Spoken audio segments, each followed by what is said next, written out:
আজ প্রয়াত প্রাক্তন প্রধানমন্ত্রী মনমোহন সিং এর শেষকৃত্য। নিগমবোধ ঘাটে সকাল 11:45 পূর্ণ রাষ্ট্রীয় মর্যাদায় সেনাবাহিনী তত্ত্বাবধানে শেষকৃত্য সম্পন্ন হবে। প্রাক্তন প্রধানমন্ত্রী মনমোহন সিং এর প্রয়াণে 7 দিনের রাষ্ট্রীয় শোক ঘোষণা কেন্দ্রের।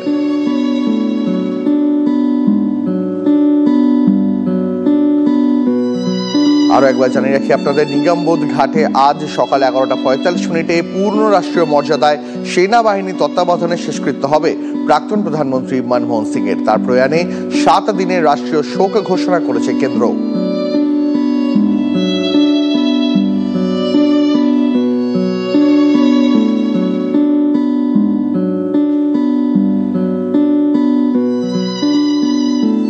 মনমোহন সিং এর স্মৃতিসৌধের জমি বরাদ্দ নিয়ে বিতর্ক, কেন্দ্রের অবস্থান স্পষ্ট করলেন অমিত শাহ।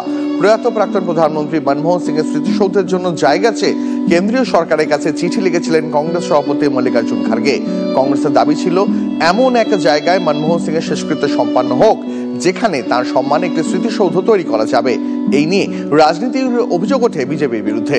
তবে কেন্দ্রীয় স্বরাষ্ট্রমন্ত্রী অমিত শাহ স্পষ্ট জানিয়ে দেন, কংগ্রেস এবং মনমোহন সিং এর পরিবারের দাবি মেনে প্রাক্তন প্রধানমন্ত্রীর স্মৃতিসৌধের জন্য জমি দেওয়া হবে। এই নিয়ে কেন্দ্রীয় সরকারের তরফ থেকে পিআইবির মাধ্যমে একটি বিবৃতিও প্রকাশ করা হয়েছে। গতকাল বিশেষ ক্যাবিনেট বৈঠকের পরেই কেন্দ্রীয় স্বরাষ্ট্রমন্ত্রী অমিত শাহ কংগ্রেস সভাপতি এবং পরিবারকে জানিয়ে দিয়েছিলেন যে স্মৃতিসৌধের জন্য জমি দেওয়া হবে।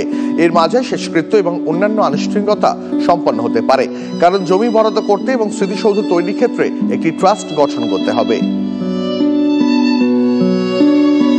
আমার ত্বক যেন কবিতা, কারণ ওর চিরসা